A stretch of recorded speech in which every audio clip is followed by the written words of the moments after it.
의장 얘기를 한 것은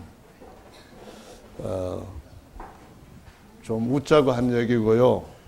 병원 얘기를 한 것은 병들이 모여있는 그러한 원보다는 치료가 모여있고 치료를 받고 치료가 더 흥황하는 의료원이 이름이 더 걸맞지 않는가, 그런 생각에서 말씀을 드렸는데요.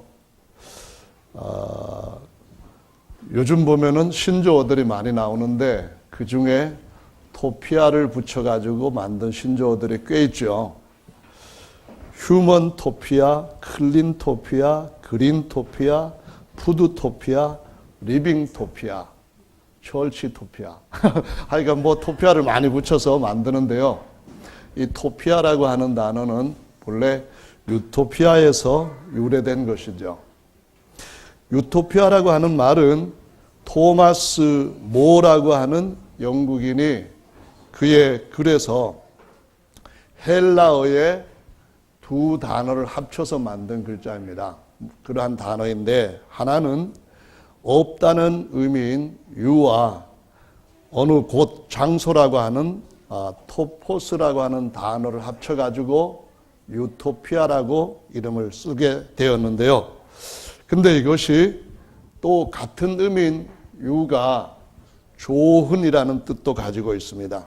그래서 좋은이라는 의미를 쓰면은 이거는 아주 좋은 곳, 그런 것이 되고, 좋은 것이 아니라 없는이라는 의미를 가지고 유토피아를 쓰면은 없는 것인데 정말 있으면 좋겠다, 그런 의미로 쓰여지는 용어입니다.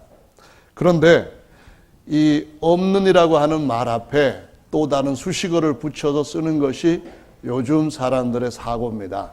그게 무슨 말이냐면은 지금은 없지만은 유토피아는 있다, 그런 얘기예요.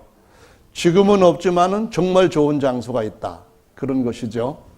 그리고 지구상에는 없지만은 어디엔가는 있다. 그래서 유토피아라고 하는 말을 쓸 때 좋은 의미로 쓰여지고 소망적인 의미로 쓰여지기 때문에 클린토피아, 그린토피아, 휴먼토피아, 푸드토피아, 리빙토피아, 토피아를 많이 붙이는 것이죠.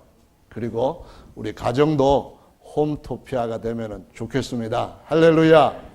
오늘 혼자 오신 분들은 집에서 좀 더 홈토피아를 누리셔서 가정에서도 행복하시고 교회에서도 행복하시고 어딜 가든지 웃음이 더 많이 이 삶 가운데 따라다니고 생산되는 그런 삶을 사시기를 바랍니다. 아멘. 이 유토피아라고 하는 말은 사실은 이 세상에는 없지만은 언젠가는 있을 수도 있는 이상향에 대해서 말하는 용어죠. 아주 가고 싶어 할 만큼 좋은 본향, 그런 의미인데요. 사실은 이런 유토피아, 이상향에 대해서 꿈꿔왔던 사람들이 있습니다. 누군지 아시는가요? 예? 뭐라고 말했는지 우리 교감이 요새 잘 안 되는가 봅니다. 그 믿음에 관해서, 믿음의 선진들에 관해서 쭉 이름들을 나열해 놓은 히브리서 11장 말씀에 보면은 바로 그 이상향이 있습니다. 히브리서 11장 8절 말씀에 보시면은 믿음으로 아브라함은 부르심을 받았을 때에 순종하여 장래 기업으로 받을 땅에 나아갈새 갈 바를 알지 못하고 나갔으며 믿음으로 저가 외방에 있는 것 같이 약속하신 땅에 우거하여 동일한 약속을 유업으로 함께 얻은 이삭과 야곱으로 더불어 장막에 거하였으니. 왜 장막에 거하였죠? 돈이 없어서 그런가요? 집 지을 수 있는 시간이 없어서 그런가요? 아니라고 말씀하시는데, 그 이어지는 10절 말씀을 보시면은 이는 하나님의 경영하시고 지으실 터가 있는 성을 바랐음이니라, 이렇게 말씀하고 있습니다. 이것이 바로 유토피아입니다. 아브라함과 이삭과 야곱이 바라보고 가까이 나아갔던 바로 이상향이라는 것이죠. 13절 말씀부터 또 보시면 16절까지 아주 은혜로운 말씀이 이어지고 있습니다. 이 사람들은 다 믿음을 따라 죽었으며 약속을 받지 못하였으되 그것들을 멀리서 보고 환영하며 또 땅에서는 외국인과 나그네로라 증거하였으니 이같이 말하는 자들은 본향 찾는 것을 나타냄이라. 저희가 나온 바 본향을 생각하였다면 돌아갈 기회가 있었으려니와 저희가 이제는 더 나은 본향을 사모하니 곧 하늘에 있는 것이라. 그러므로 하나님이 저희 하나님이라 일컬음 받으심을 부끄러워 아니하시고 저희를 위하여 한 성을 예비하셨느니라. 아멘. 이것이 바로 유토피아이고 하늘에 하나님께서 완성되고 난 뒤에 새 땅에 영원히 안착하게 하셔서 그곳에 있게 할 성이 바로 아브라함과 이삭과 야곱이 하나님이 주신 복을 많이 받았는데도 불구하고 집 짓고 이 세상에서 안주할 것을 거부하고 계속해서 본향, 진짜 본향을 향하여서 나아갔던 이상향이라고 말씀하시고 있습니다. 저와 여러분들도 믿음으로 아브라함의 후손이 되었기 때문에 이 이상향을 그냥 소설에서 철학에서만 거론할 수 있는 그런 것이 아니라 세상에서는 없는 하나님께서 직접 지으시고 경영하는 터가 있고 하나님께서 영원히 최고의 것으로 건설하신 그 성에 들어갈 수 있는 은혜를 오늘 또 다시 한번 충만하게 받게 되시기를 예수님의 이름으로 축원합니다. 오늘 본문은 그것이 언젠가는 올 것이라고 말씀하고 있습니다. 그렇기 때문에 올 것이라고 우리는 믿습니다. 왜냐하면 주님이 항상 우리에게 기도를 부탁하신 내용 중에 이렇게 말씀하셨기 때문입니다. 너희는 하늘에서 이루어진 아버지의 뜻대로 땅에도 이루어지기를 바랍니다 라고 기도하라고 하셨습니다. 하늘에는 모든 것이 다 이루어져 있는 것과 같은데 그것이 땅에 이루어지되 우리가 살고 있는 험한 땅에 이루어지는 것 말고 새로운 땅에 이루어지기를 거기에 그것이 내려와서 영원히 있게 되기를 기도하라고 말씀하셨습니다. 하나님은 이미 시작과 마침으로 이 모든 것들을 마친 것이니까 그 마친 성에, 완성하신 성에 저와 여러분들이 들어가기 위해서는 그 주기도문을 따라서 늘 주님을 인정하고 주님과 동행하는 삶을 살아갈 때에 그곳에 들어갈 수 있을 것으로 확신합니다. 아멘. 대부분의 사람들이 그 성에 들어가는 길에 대해서 그냥 주기도만 잘 외우면은 들어갈 것이라는 오해를 하는 것도 있습니다.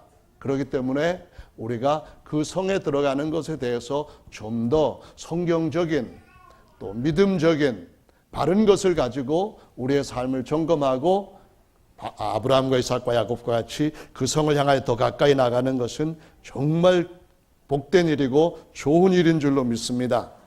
오늘 본문에 보시면 8절에 그 성에 못 가는 사람들을 이야기하고 있습니다.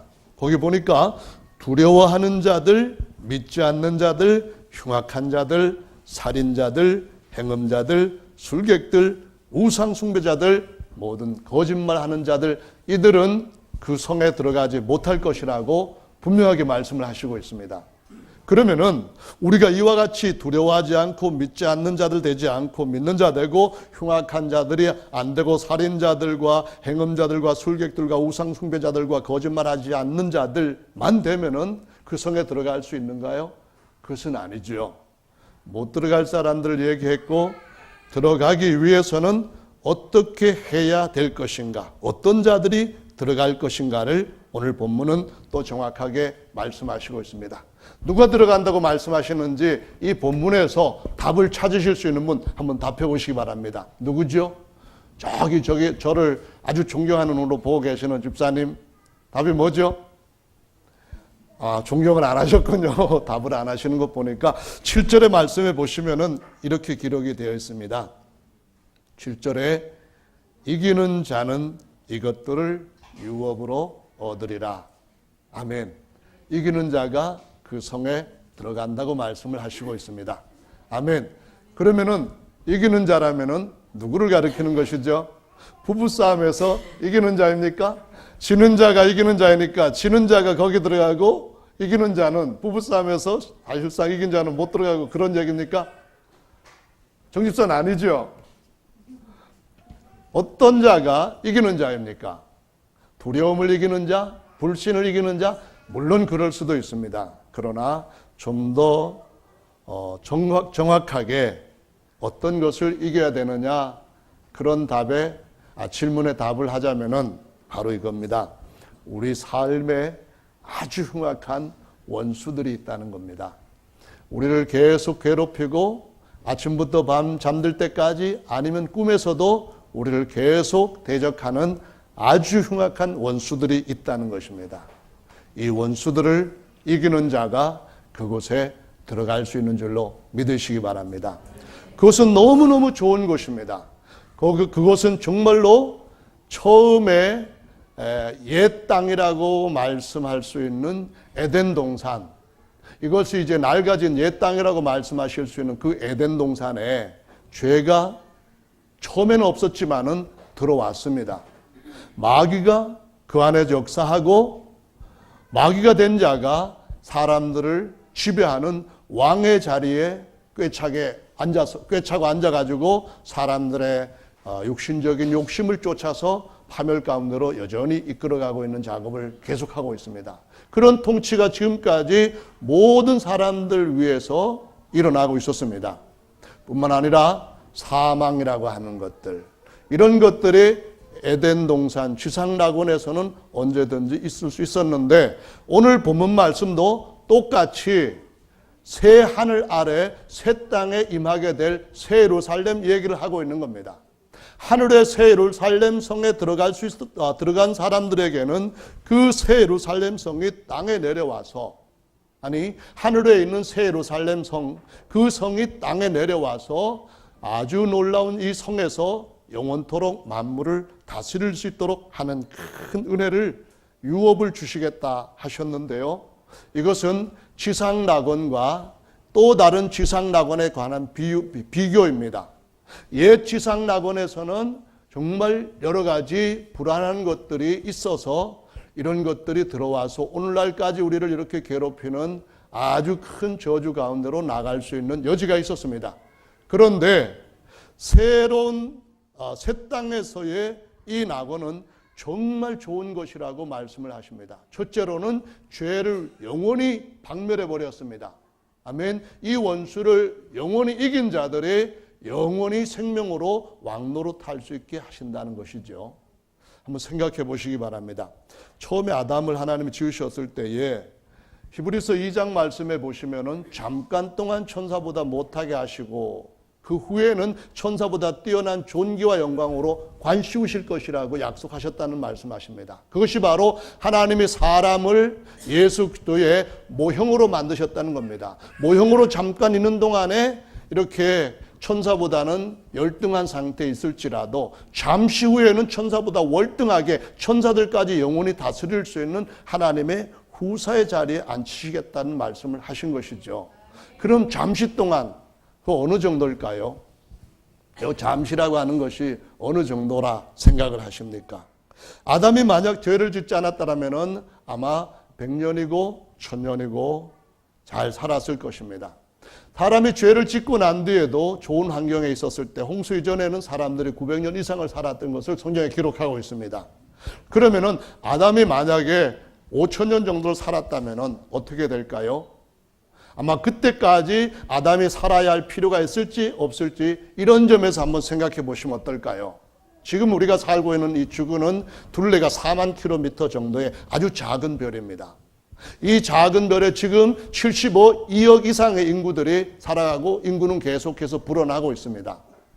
그러면은 만약에 아담이 죽지 않고 그 작은 지구에서 그 아들이 번성하고 그 손자가 번성하고 그 증손자가 번성하고 계속 번성한다고 한다면은 지구가 가득하게 사람으로 채워지는 때, 가득보다는 하나님이 이 땅을 충만하게 좋은 것으로 다스리고 정복하라, 이 말씀이 이루어진 살기 딱 좋은 환경으로 범죄하지 않았단 말입니다. 그럴 때가 된다면은 그 기간이 얼마나 정도 될까요?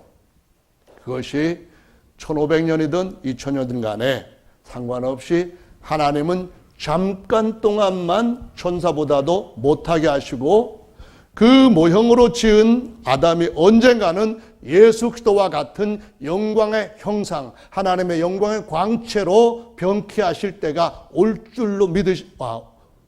왔을 줄로 믿으시기 바랍니다. 바로 그 짧은 기간 동안만 우리의 조상들이 믿음 안에서 하나님을 따르고 하나님 안에서 점점점 신앙이 자라갔다고 한다면은 오늘날 우리가 이렇게 고생하는 온갖 저주들은 그 후손들이 겪지 않았어도 되었을 것인데, 하나님을 믿지 않고 하나님의 말씀을 그대로 따르지 않았던 것들 때문에, 사람의 욕심을 쫓아갔던 것들 때문에 오늘날 우리는 많은 어려움을 겪고 있습니다. 심지어 모기까지도 우리를 괴롭히는데 모기 보고 오늘 밤은 밖에 나가 그래도 듣지는 않습니다.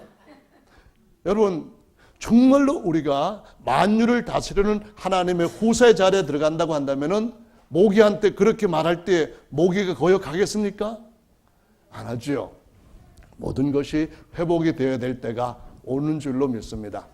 정말 회복이 될 터인데요, 그렇게 되면은 이 모형과 같은 아담이 다스렸던 이 지구는 아주 작은 모형에 불과한 것입니다. 그 하나님이 우리에게 새 예루살렘 진짜 유토피아에서 다스리게 하실 때 에베소 1장 23절 말씀에 보면은 만유를 충만케 하시는 자의 충만으로 우리를 세우시고 있다는 것입니다. 아멘. 1장 22절에 보면은 모든 만유 위에 교회를 세우시고 이렇게 말씀합니다. 교회는 하나님이 만유 위에서 만유를 충만케 하시는 자의 충만으로 세운 하나님의 충만의 후사인 줄로 믿으시기 바랍니다.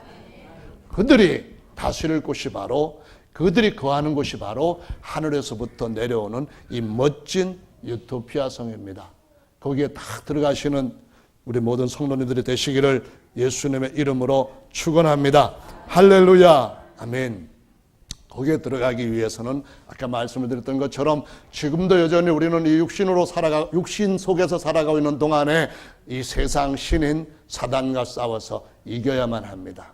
우리의 대장 되신 예수님을 의지하고 그 모든 것들을 이겨야만 합니다. 우리 육신에 일어나는 하나님을 대적하는 그 욕심들을 붙들고 작업하고 있는 이 사탄 마귀의 모든 게임을 하나님의 원함을 따라서 이겨야 되는 줄로 믿으시기 바랍니다. 죄를 이기고 죄와 사망 권세를 완전히 이긴 자들에게 이 모든 주님이 지으신 만유를 유업으로 주시는 때가 오는 줄로 믿으시기 바랍니다. 만유는 예수 그리스도를 위하여서, 예수 그리스도에 의하여서 주어졌고, 하나님은 그 예수 그리스도를 믿는 자들에게 그분을 머리로 하는 한 몸에 연합시켜서 그리스도와 함께 하나님의 영광의 후사의 자리에 세우시는 일을 기뻐하시는 것입니다. 그분은 저와 여러분들이 정말 신뢰하고 사랑해야 할 저와 여러분들의 친아버지이신 줄 믿으시기 바랍니다. 그래서 그 아버지의 뜻을 따라 사는 것은 거룩한 일입니다. 그 아버지의 뜻을 따라 사는 것은 고귀한 일입니다. 그 아버지의 뜻이 무엇인지를 알고 우리의 이 육체 장막을 계속해서 하나님이 지으시고 경영하실 터가 있는 그 성을 향하여서, 우리를 위해서 예비한 그 성을 향하여서 가까이 나가는 것은 거룩한 행보입니다. 그건 정말로 주님께서 우리와 동행하는 행복한 일인 줄로 믿으시기를 바랍니다. 할렐루야. 아멘. 아브라함이 바라보았고 그의 아들 이삭이 바라보았고 그의 손자 야곱도 사모했던 그 성이라면은 그 아브라함에게 무엇인가 우리가 열쇠를 찾을 있을 것이라고 생각됩니다.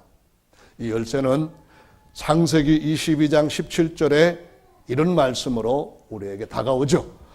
내가 내게 큰 복을 주고 내 씨로 크게 성하여 하늘의 별과 같고 바닷가의 모래와 같게 하리니 내 씨가 그 대적의 문을 얻으리라. 이렇게 말씀하셨는데요. 이기는 자들은 대적의 문을 얻는다는 겁니다. 무슨 대적의 문을 얻습니까? 사탄 마귀의 대적의 문을 얻습니다. 죄의 문을 얻습니다. 사망의 문을 얻습니다. 문을 얻는다는 말은 권세를 얻는다는 말입니다. 그렇게 이기는 자들은 하늘의 별처럼 굉장히 많을 것이라고 말씀합니다. 왜 하늘의 별처럼 많아야 되지요? 하늘의 별처럼 많은 아브라함의 신령한 후손들이 하늘의 별처럼 많은 조그만 지구와는 비교가 안 되는 어마어마한 하나님이 주신 만유를 하나님께서 주시는 좋은 것으로 충만하게 채우시는 왕노릇을 영원토록 하게 될 줄로 믿으시기 바랍니다. 할렐루야. 아멘. 우리 찬송가 한 장 부를 때에 그렇게 하죠. 가나안 땅, 가나안 복지 들어가려고 그 찬송을 보면은 그게 어떻게 가사가 되어 있습니까? 길이 살겠네. 이걸 갖다가 곡조에 안 맞춰가지고 길이 살겠네 이렇게 하기도 하고 길이 살겠네 이렇게도 하는데 정말 숨이 넘어갈 때까지 길이 해도 다 표현하지 못할 만큼 영원히 살되 하나님의 모든 충만과 영광과 권세와 능력으로 왕노릇하며 살게 되는 때가 올 줄로 믿으시기 바랍니다. 그것이 바로 하늘의 별과 같은 후손들이 대적의 문을 얻을 때에 갖게 되는 복이지요. 아멘. 마태복음 16장의 말씀에 보면은 15절부터 16, 17절에 이런 말씀이 있습니다. 가라사대 너희는 나를 누구라 하느냐? 시몬 베드로가 대답하여 가로되 주는 그리스도시요 살아계신 하나님의 아들이시니이다. 예수께서 대답하여 가라사대 바요나 시몬아 내가 복이 있도다. 이를 내게 알게 한 이는 혈육이 아니요 하늘에 계신 내 아버지시니라. 또 내가 내게 이르노니 너는 베드로라. 내가 이 반석 위에 내 교회를 세우리니 음부의 권세가 이기지 못하리라. 내가 천국 열쇠를 내게 주리니 내가 땅에서 무엇이든지 매면 하늘에서도 매일 것이요 내가 땅에서 무엇이든지 풀면 하늘에서도 풀리리라 하시고 이에 제자들을 경계하사 자기가 그리스도이신 것을 아무에게도 이르지 말라 하시니라. 왜 예수님께서 아무에게도 이르지 말라 하셨을까요? 그것은 바로 주님께서 주시고자 하시는 약속은 정말 주님의 길을 따르는 자들에게만 주시고자 하시는 줄로 믿으시기 바랍니다. 참 은혜란, 참 사랑이란 있어야 할 자들이 좋은 곳에 있어야 되는 겁니다. 아멘. 대한민국이 살기 좋은 이유는 대한민국은 그래도 살인자들, 성폭행자들 또는 도둑질하는 자들 그런 자들한테 그냥 활보할 수 있도록 여건을 허락해 주지 않기 때문에 그나마 대한민국 살기 좋은 것입니다. 하지만 우리가 바라보는 아브라함과 이삭과 야곱이 사모했던 그 성이 대한민국과 같다고 한다면 오후 예배 여기 남을 사람 한 사람도 없을 것입니다. 대한민국 같지 아니하고 이 세상에 없는 유토피아, 오직 하나님께서만 만들 수 있는 완전한 사람들만이 영원히 존재하기에 가치 있는 사람들만이 만유를 다 채우기에 정말 당연한 사람들이 하나님이 그의 모든 소유를 완전히 물려주셔도 후회하지 않을 만큼 그런 사람들이 들어갈 곳이 바로 그 유토피아인 줄로 믿으시기 바랍니다. 그래서 주님께서 아무에게나 말씀하시지 않는 것은 이것은 주님이 그 마음이 하나님 앞에 합한 사람들한테 성령의 계시를 통하여서 깨닫게 해주시는 이 전도의 비밀, 전도의 미련한 방법을 가지고 믿는 자들을 구원하시기를 기뻐하시기 때문입니다. 여러분, 그렇기 때문에 우리 입술이 주님과 가깝고 우리의 마음이 주님과 가까울지라도 정말로 이 마음을 끝까지 지키지 않으면은 이 입술을 언제든지 도망갈 수 있는 줄로 믿으시기 바랍니다. 만물 가운데서 가장 부패하고 더러운 것이 있다고 예레미야는 말하는데 그게 뭡니까? 사람의 마음이라고 했습니다. 이 마음 정말 간사하거든요. 한번 생각해 보십시오. 이렇게 가장 가까운 부부끼리 그냥 우리 죽을 때도 같이 죽을 정도로 싸우지 말고 잘 지내자 그런 말 했어도 서로 시집 얘기하고 처가 얘기해가지고 조금 기분 상하면은 아주 그냥 급속도로 냉각됩니다. 이건 그냥 철 뜨겁게 해놨다가 밖에 상온에서 식을 때에 그 식는 속도와는 비교가 안 되게 아주 급냉되는 것이 부부지간에 있을 만한 문제이거든요. 어떤 가정에는 가끔씩 있는 문제라는 말이죠. 왜 그렇습니까? 사람 마음이 믿을 만한 마음이 못 되기 때문에 그렇습니다. 그래서 이 마음을 다윗과 같이 하나님 앞에 합한 마음으로 하나님 마음과 같이 일치가 되지 않는 것, 남는 것 잘라내고 부족한 것 자꾸 채우려고 이 마음을 끝까지 지키는 사람만이 주님 앞에서 승리할 수가 있는 줄로 믿으시기 바랍니다. 그래서 제일 중요한 건 천국부에서 첫 번째 마음밭입니다. 마음밭, 좋은 밭으로 꽉 채우시는 저와 여러분들 되시기를 바랍니다. 아멘. 예수님께서 베드로에게 뭐라고 말씀하셨습니까? 이를 내게 알게 하는 이는 혈육이 아니고 하늘에 계신 내 아버지다. 그런 말씀하시면서 너는 베드로다. 내가 이 반석 위에 내 교회를 세우는데 음부의 권세가 이기지 못하리라. 이런 말씀하셨습니다. 바로 주님께서 우리에게 음부의 권세, 음부의 능력, 음부의 문, 이거 다 이기게 하시는 교회를 세우셨다. 이 말씀에서는 여기까지 다시 한번 생각해 보시기를 바라고요. 계시록 1장에 가서 보시면 18절에 19절, 20절까지 이어지는 말씀에서 내가 곧 산자다. 내가 전에 죽었었노라. 볼저다. 내가 세세토록 살아있어. 사망과 음부의 열쇠를 가졌노니 이렇게 말씀하시는 걸 볼 수 있습니다. 그 바로 예수님께서 사망과 음부의 열쇠를 가지셨다. 그렇기 때문에 내가 풀어서 더 이상 음부의 권세가 이기지 못하도록 하나님의 교회라고 하는 걸 세우고 그들이 바로 이기지 못한 대적들이 이기지 못한 진정한 이긴 자, 승자이기 때문에 그들에게 이 성에 들어갈 수 있는 특권을 준다. 이 말씀을 하시는 거잖아요. 계시록 3장의 말씀에도 보면은 빌라델피아 교회에게 주님 말씀하시기를 다윗의 열쇠를 가지신 이 한 번 열면 닫을 사람이 없고 한 번 닫으면은 그 누구도 열지 못하는 이 권세를 가지신 이가 내가 너에게 열린 문을 두었으니 능히 닫을 사람이 없다. 이런 말씀하시면서 내가 내 작은 능력을 가지고 너 내 이름을 배반치 않고 내 말을 지켰다. 이런 말씀을 하시면서 그 교회에게 내가 하늘에서부터 내려오는 새 예루살렘의 이름과 내 새 이름을 너에게 기록하리라. 이렇게 말씀하시고 있습니다. 바로 이런 자들이 이기는 자들로 그 모든 것들을 유업으로 얻을 자가 되는 줄로 믿으시기 바랍니다. 할렐루야. 그래서요, 그 도성에 들어갈 수 있는 권세는 이런 이긴 자들이 갖고 있는 어떤 능력, 어떤 힘, 어떤 권세, 그런 것을 의미합니다. 이긴 자들이라는 말은 그런 권세를 가진 자들이라는 말씀입니다. 이긴 자들은 그 권세를 빼앗기지 않고 여전히 그 손에 열쇠와 같이 갖고 있는 자들이다. 이런 얘기입니다. 마태복음의 말씀에 보시면은 아까 16장에서 음부의 권세가 이기지 못하리라. 이 말씀 있는 걸 주목해 보시면서 그 말씀 아래 혹시 나나주가 있는 성경을 갖고 계시는 분이라면은 나나주에 뭐라고 기록을 했는가 보시기 바랍니다.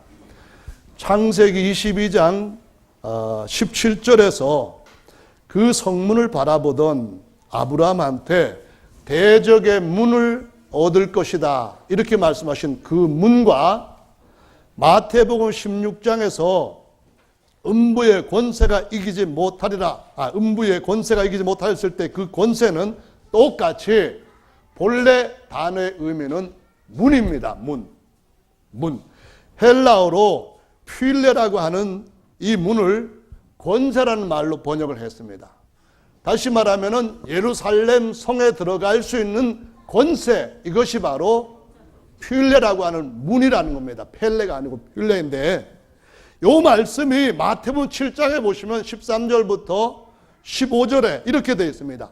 좁은 펠레로 들어가라. 멸망으로 인도하는 펠레는 크고 넓어 그리로 들어가는 자가 많고 생명으로 인도하는 펠레는 좁고 길이 협착하여 찾는 이가 적음이라. 그러므로 거짓 선지자들을 삼가라. 양의 옷을 입고 너에게 나오나 사실은 영혼을 노략질하는 일이다. 이런 말씀을 합니다. 그 성에 들어가기 위해서는 권세를 얻어야 된다는 겁니다. 권세를 얻는다는 말은 헬라어로 직역하면은 문을 얻어야 된다, 이런 말씀입니다. 문을 얻는다는 말은 어떤 문을 얻어야 되는가요? 모두가 다 죄에 갇혀 있었고 사망 아래 지배를 받고 있었기 때문에 죄와 사망에서부터 나올 수 있는 권세를 얻어야 됩니다. 나올 수 있는 문을 찾아야 됩니다. 그 문이 바로 누굽니까? 예수 그리스도, 우리를 위하여서 십자가에 돌아가시고 죄와 사망의 권세를 이기신 예수님이 바로 그 문인 줄로 믿으시기 바랍니다. 음부에서부터 나올 수 있는 권세, 내가 이 사망과 음부의 열쇠를 가졌으니 나를 믿고 나에게 연합되는 자는 능히 죄와 사망에서부터, 음부에서부터 영원히 나오고 음부의 권세가 영원히 이기지 못할 것이라고, 모든 대적의 문들을 얻을 것이라고 약속하신 바와 같은 것입니다. 여러분, 승리하십시다. 예수님을 믿고 예수님 꼭 붙잡고 예수님 앞세워서 승리하는 저와 여러분들 되시기를 다시 한번 축원합니다. 할렐루야. 그러기 위해서는 좁은 문이 무엇이고 넓은 문이 무엇인지, 좁은 펠레와 넓은 펠레가 무엇인지를 알고 좁은 문을 발견하고 그 길을 끝까지 가서 마지막 통과하는 예수님 앞에 문을 탁 열어주시면서 너 예루살렘 성에 들어와라, 이렇게 주님이 안아주시는, 품어주시는 그 마지막 주님 우리에게 주시는 이 복이 꼭 우리에게 이루어지도록 믿음을 끝까지 잘 지켜서 두렵고 떨림으로 순종하여 우리 구원을 이루어야 되는 줄로 믿으시기를 바랍니다. 할렐루야. 그래서 이 새 예루살렘 성에다가 어떻게 기록을 했는지 주목해 보시는 것은 지혜가 있는 것입니다. 계시록 21장 10절 말씀부터 14절을 찾아서 같이 읽어보시겠습니다. 찾는 동안에 좀 물 한 모금 마시고요. 찾으셨습니까? 10절부터 14절까지 읽어보겠습니다. 시작. 성령으로 나를 데리고 크고 높은 산으로 올라가 하나님께로부터 하늘에서 내려오는 거룩한 성 예루살렘을 보이니 하나님의 영광이 있음에 그 성의 빛이 지극히 귀한 보석 같고 벽옥과 수정같이 맑더라. 크고 높은 성곽이 있고 12문이 있는데 문에 12천사가 있고 그 문들 위에 이름을 썼으니 이스라엘 자손 12지파의 이름들이라. 동편의 세 문, 북편의 세 문, 남편의 세 문, 서편의 세 문이니 그 성의 성곽은 12기초석이 있고 그 위에 어린 양의 12사도의 12 이름이 있더라. 여기 보시면은 새 예루살렘 성에 대한 묘사를 아주 은혜스럽고 찬란하게 기록을 해놓고 있는데요. 이렇게 정방형으로 성곽이 있다고 했습니다. 성곽에 들어가야 성 안에서 이제 거대한 하나님의 그 예루살렘 집에 거하게 됐는데요. 그 성곽에 들어가려고 한다면은 아무나 들어가지 못하도록 이렇게 문을 만들어서 지키게 했다고 말씀합니다. 근데 그 성의 성문을 지키는 자들은 천사들이라고 얘기를 했습니다. 천사들은 감옥에 있는 베드로를 마음대로 끌어낼 수 있을 정도로 대단한 능력이 있기 때문에 그냥 내가 들어가고 싶으면 들어가고 싫으면 안 들어가면 되지 뭐 그런 정도가 아닌 줄로 믿으시기 바랍니다. 아멘. 이 진짜 대단한 성에는 대단한 문지기를 세워야 된다는 말이 여기에서 그대로 드러나는 것 같죠. 근데 아주 여기에서 주목되어야 될 중요한 내용은 12문이 있는데 문에 위에다가 이렇게 하면은 임방이고요. 이건 지방이고요. 문설주인데 그 위에 이름들이 새겨져 있는데 이스라엘 자손의 12지파의 이름들이 새겨져 있다. 이렇게 말씀하고 있습니다. 그리고 성곽의 기초는 요 바닥 밑에를 다 놓은 기초석들은 어린 양의 12사도의 이름들이 있더라. 이렇게 말씀합니다. 계속해서 이 말씀을 보시면은 이 성의 문은 하나의 진주로 아주 거대하게 그 남대문 상당히 아름답게 지어져 있잖아요. 그보다도 더 크게 어마어마한 그 문을 만들었는데 그 문 하나하나마다 진주 하나씩 해서 12개 진주로 탁 만들어가지고 문 달아놓고 여기 천사들이 쫙 거기서 문지기 일을 하고 있다라고 말씀을 하고 있습니다. 여기서 우리가 알 수 있는 것은 문에 들어가려고 한다면은 이스라엘의 12지파의 이름들이 왜 새겨져 있는가? 이거를 이해해야 된다는 겁니다. 아브라함과 이삭과 야곱이 바라보았던 성, 하나님은 아브라함과 이삭과 야곱의 하나님이라고 자신을 소개하셨던 점, 이것을 생각하시면서 하나님께서 아브라함을 우리 모두의 믿음의 조상으로 세우신 그 이유, 여기에 대해서 생각을 해야만 됩니다. 그것은 바로 다름 아니라 아브라함은 우리의 믿음에서 이 모습을 보여줍니다. 너는 본토 친척 아비집을 떠나서 내가 내게 지시한 땅으로 가라. 약속의 땅으로 가야만 나는 너의 하나님이 되고 너의 후손은 내 선민이 될 것이다. 이 약속의 말씀을 듣고 아까 우리가 읽었던 히브리서 11장의 말씀처럼 가는 길도 모르고 하나님이 가라고 하신 곳, 여기다라고 지시하는 그곳까지 계속 자기 가족들을 데리고 먹고 살 가축들 얼마를 이끌고 여행을 떠났다는 겁니다. 우상 숭배하는 아버지도 떠나고 본토 친척 다 떠나고 결국에 와서는 친척인 롯까지 떠났을 때에 하나님이 약속을 확실하게 해주시는 것을 보실 수가 있습니다.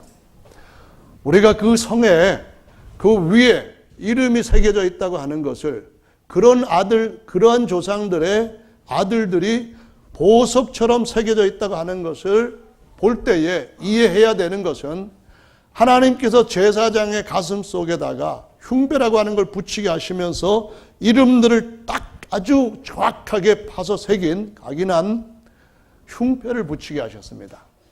이걸 가지고 하나님 앞에 나가는 것은 예수 그리스도를 믿고 예수님의 그 복음 안에서 아브라함과 이삭과 야곱같이 그 삶을 하나님 앞에 받으심직하게 드린 사람들은 하나님께서 보시는 진짜 살아있는 참된 보석처럼 여기시고 그 성에 바닥을 정금으로 순금으로 깔아놓은 그 성에 들어가서 만유를 영원히 채울 수 있는 하나님의 후사로서 왕노릇 할 수 있는 자리에 들어가기 합당하게 여기신다는 겁니다.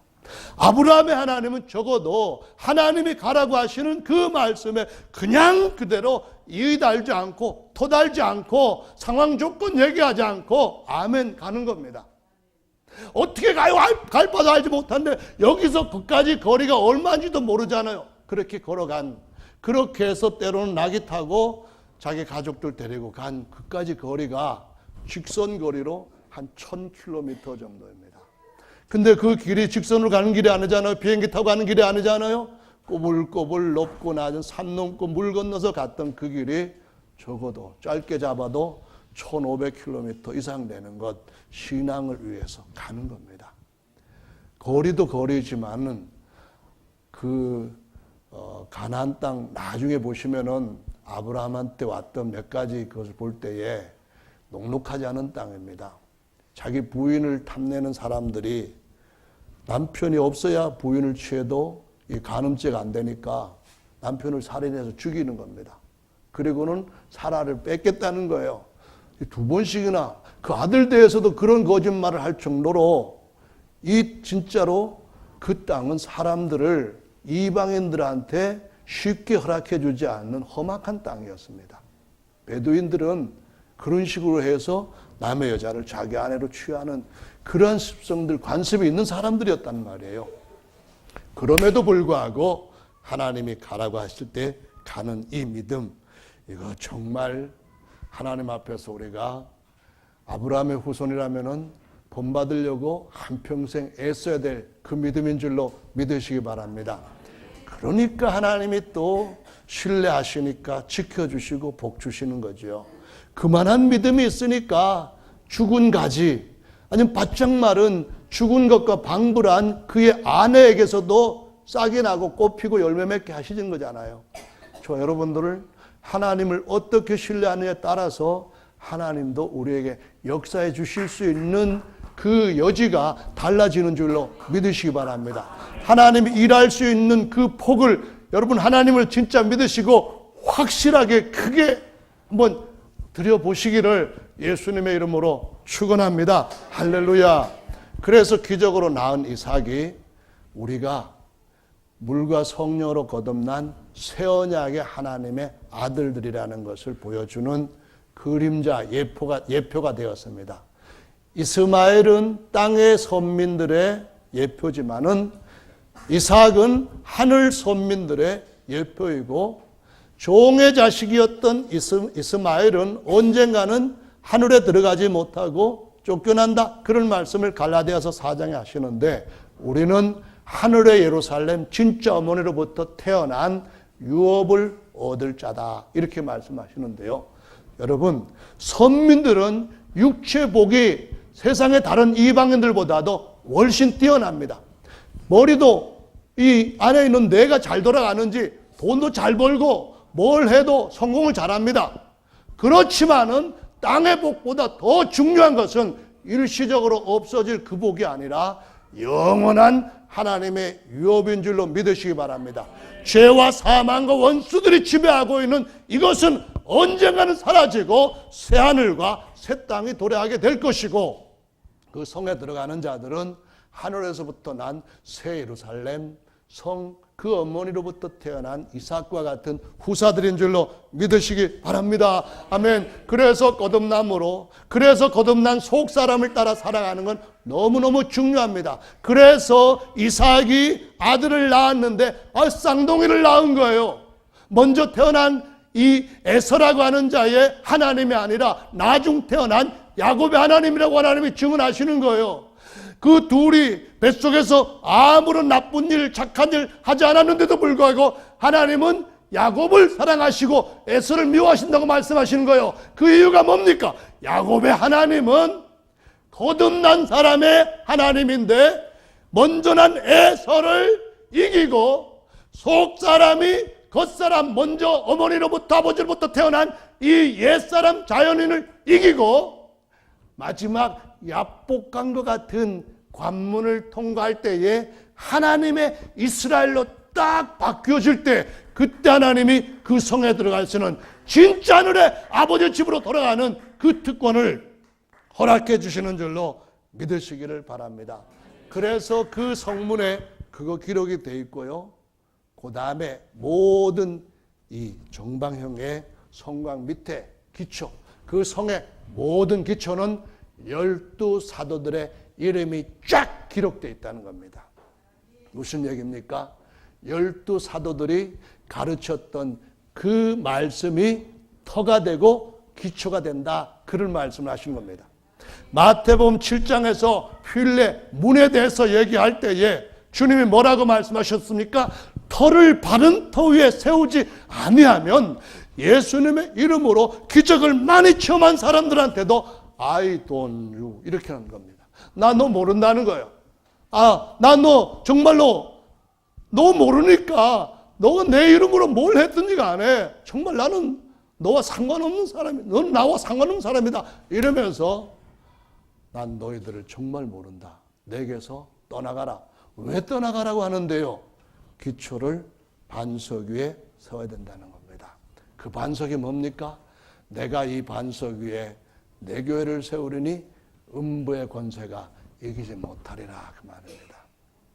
I don't know you 이게 아니라 정말 내가 너를 이름으로도 알고 너는 나를 정말 요한복음 17장처럼 유일하신 참 하나님과 그의 보내시자 예수 그리스도와 완전히 연합함으로 알았다는 이러한 축복 속에 여러분 모두가 들어가게 되시기를 예수님의 이름으로 축원합니다. 그것이 바로 사도행전 2장에서 12사도들을 대표해서 청열쇠를 받았던 베드로가 우리가 어찌할까요 물었을 때에 너희가 각각 회개하여 예수 그리스도 이름으로 침례를 받고 그 다음에 뭐라 했죠? 죄사함을 얻으라. 그리하면 성령을 선물로 받으리니 그 다음에 뭐라 그랬죠? 이 약속은 너희와 너희 자녀와 모든 먼데 사람 곧 주 우리 하나님이 얼마든지 부르신 자들에게 하신 것이다. 그런 말씀을 하시면서 복음은 예루살렘에서부터 다시 땅 끝까지 전파될 때에 주님이 오시겠다고 하셨습니다. 둥근 땅에서 여기서 시작해가지고 여기까지 동그라미를 그리면은 주님이 곧 오실 때가 된 줄로 믿으시기 바랍니다. 여기 계시는 모든 분들이 그러한 은혜를 주님 오실 때까지 굳게 지켜서 빌라델피아 교회에게 한 말씀처럼 다시는 이 성전에서 나가지 아니할 뿐만 아니라 내가 그들에게 하늘에서 내려오는 새 예루살렘 성의 이름을 기록하리라 라고 약속해 주셨던 그 약속을 여러분 끝까지 지키시기를 예수님의 이름으로 축원합니다. 이제 앞으로 나오셔서 여러분 각자가 주님 앞에 기도하시는 시간 갖도록 하겠습니다.